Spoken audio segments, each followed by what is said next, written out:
So, having grown up being a movie lover of sorts, I'd obviously heard David Lynch's name said quite a few times. I never really knew much of the context. I had always just heard of him as one of these seminal essential filmmakers.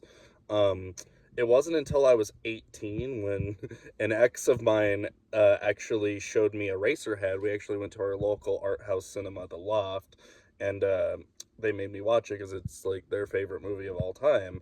And admittedly, at the time, while I really admired it, and there were scenes in the movie I actually really loved, um, it took me a few years for David Lynch to really click with me. But when he did, oh my god, it like clicked so hard. I just kind of had to discover him sort of on my own terms. A few years after that, I started getting into like art house cinema, and obviously David Lynch is kind of known as an essential voice within that. So I had rewatched Eraserhead on my own terms, fucking loved it, thought it was so cool, so atmospheric, so funny. It's weirdly like one of the funniest movies ever made, in my opinion. Then I went on to watch The Elephant Man, which I adored. Then I watched Blue Velvet, which I also really enjoyed.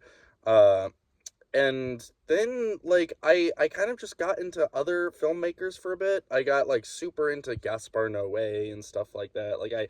I had kind of put a pin in David Lynch, not purposely, just I had kind of become interested in other aspects of movies.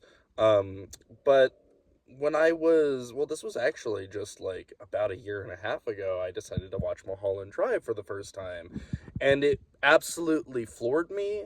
And it spoke to me in a way that I'm not sure any movie prior really had, to the point where I was like, this encapsulates everything I love out of cinema as an art form, really.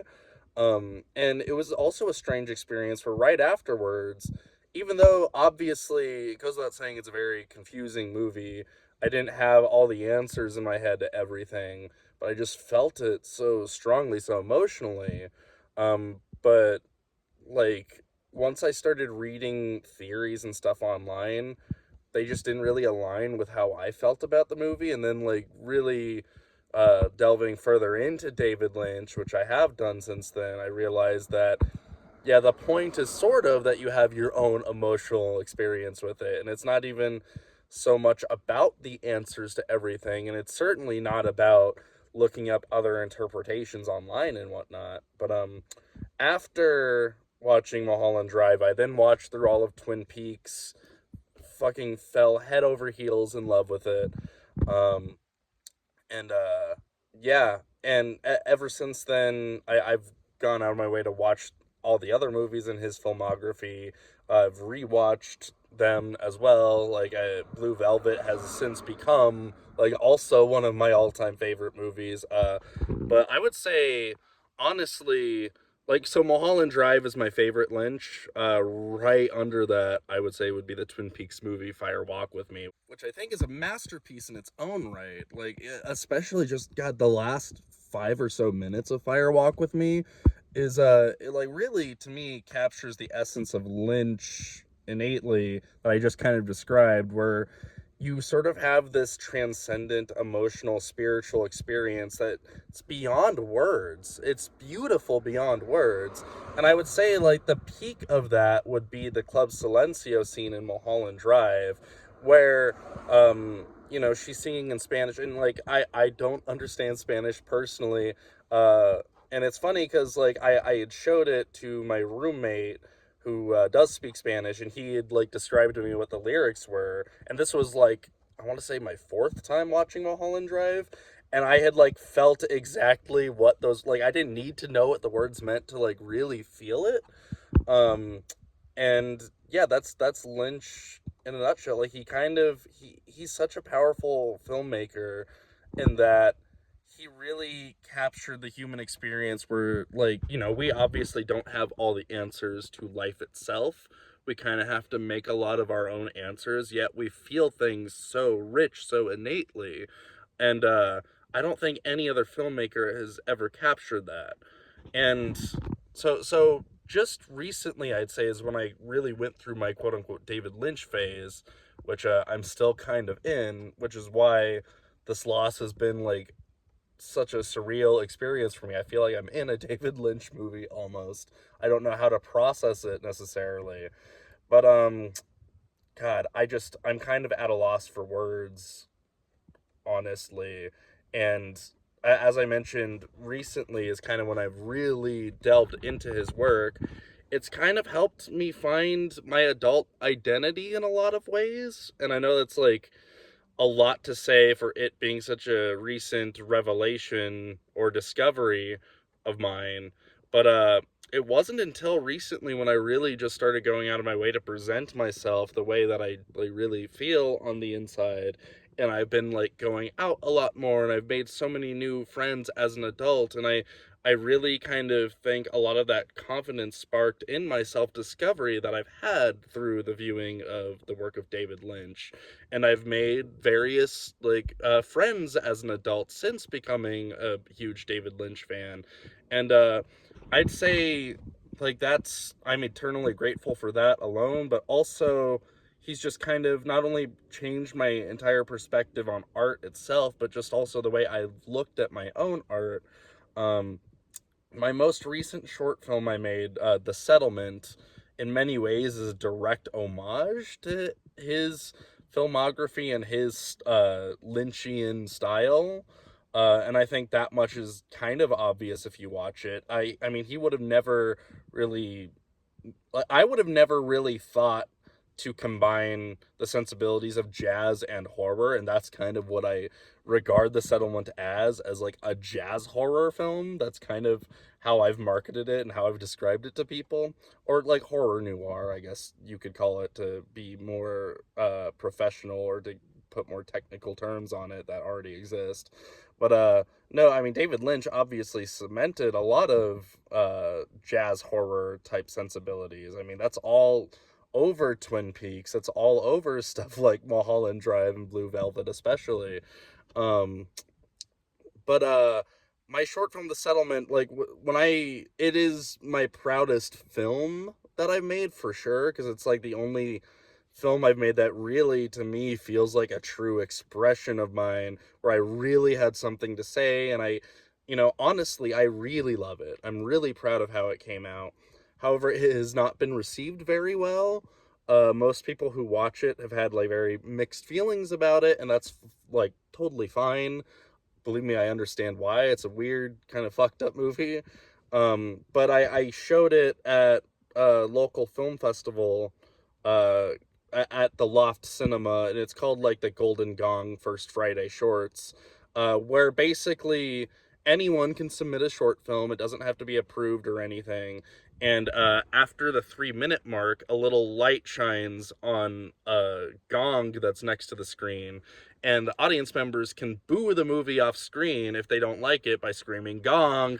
I've submitted 3 films to this festival, all of which have gotten gonged, and The Settlement, like I said, it's my most meaningful film. And I knew it probably wasn't for that crowd. Typically, like the more funny type movies that are more quick are what sort of land well at that event.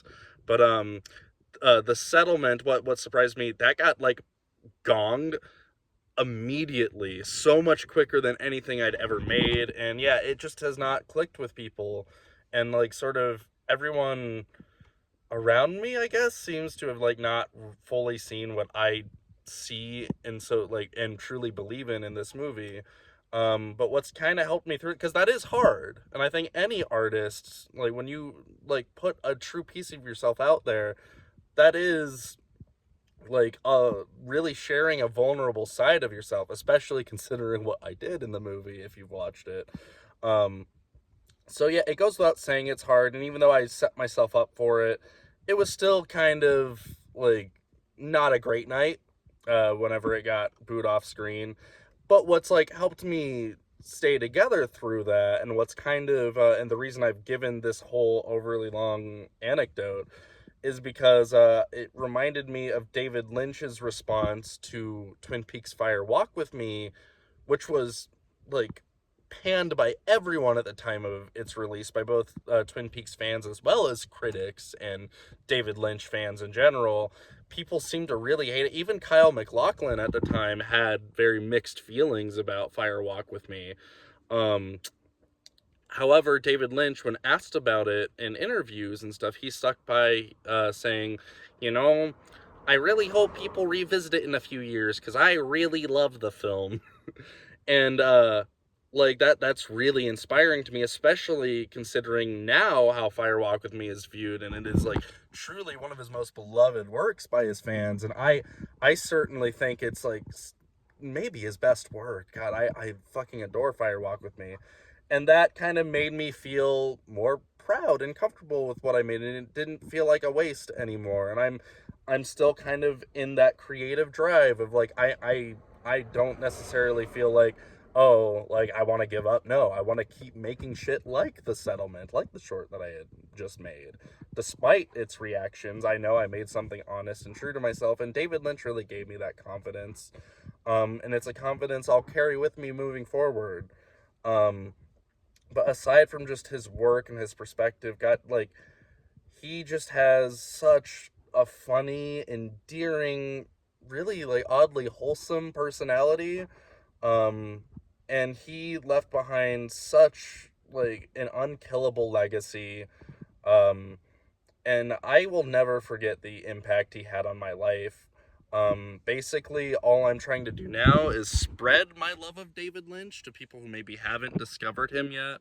Um, and for instance, last night I just showed my 15-year-old little sister Mulholland Drive for the first time, and she had never seen a David Lynch movie. I know I'm such a great sibling, right? For that, it's like kind of a risky movie, but I mean, she's seen like Euphoria and shit, so like I'm kind of like, everything's on the table, you're cool with whatever now. And she was obviously pretty confused by it. I don't blame her at all. It's a confusing movie, but I know she had an unforgettable experience watching it. And afterwards, she was like, whenever you show me movies, you really show me something truly different. And she told me like that she didn't know movies could be like what Mulholland Drive was, or she said something to the effect of like, I've never seen a movie like that that makes you think about it. Because while she was confused, like afterwards, I gave her my perspective of it, but I also urged her to come up with her own interpretation if she feels differently in her own way about it. Um, and yeah, that was a really powerful experience. And right now, actually, I'm outside my dad's house about to go inside because I'm going to show him Blue Velvet, which he's never seen before. And I'm really looking forward to that experience. But I just wanted to record this video really quick, just kind of sharing my the impact Lynch has had on me. And yeah, he's my favorite director, man. Like, without a doubt. Uh, I don't think any filmmakers had this quite this level of an effect on me. Um, he was the best. He is the best. And I also just kind of wanted to, share this information out there. So his family posted on social media, and I know this is super short notice, but tomorrow, Monday, January 20th, at 12 o'clock noon, um, basically they're kind of asking everyone to join them in a meditation for 10 minutes, because David Lynch was also very passionate about transcendental meditation. He always was like a big spokesman for it and how it like greatly changed his life. But I've never really put much effort into meditating myself, but I'm gonna do this tomorrow. And they said they just kind of want you to be self-reflective and put positive energy out into the universe. And whether or not you believe in that sort of thing or whatever, I think it's important to have moments of self-reflection anyway. And even if that positive energy is just positive thoughts to yourself, that is still putting something in the universe, no matter how you look at it. So like I would ask you, like, even if you've never seen a David Lynch movie, don't know who he is, if you're an artist, if you care about art or anything like that in general, I ask you to join in on that, because I think that's a really beautiful thing that I'm excited to experience. Um, and I am also just excited to enjoy all of David Lynch's films moving forward for the rest of my life, because he wasn't just one of the greatest filmmakers, he was one of the greatest artists, and his impact will never be forgotten. Thank you for watching. I hope you guys take care.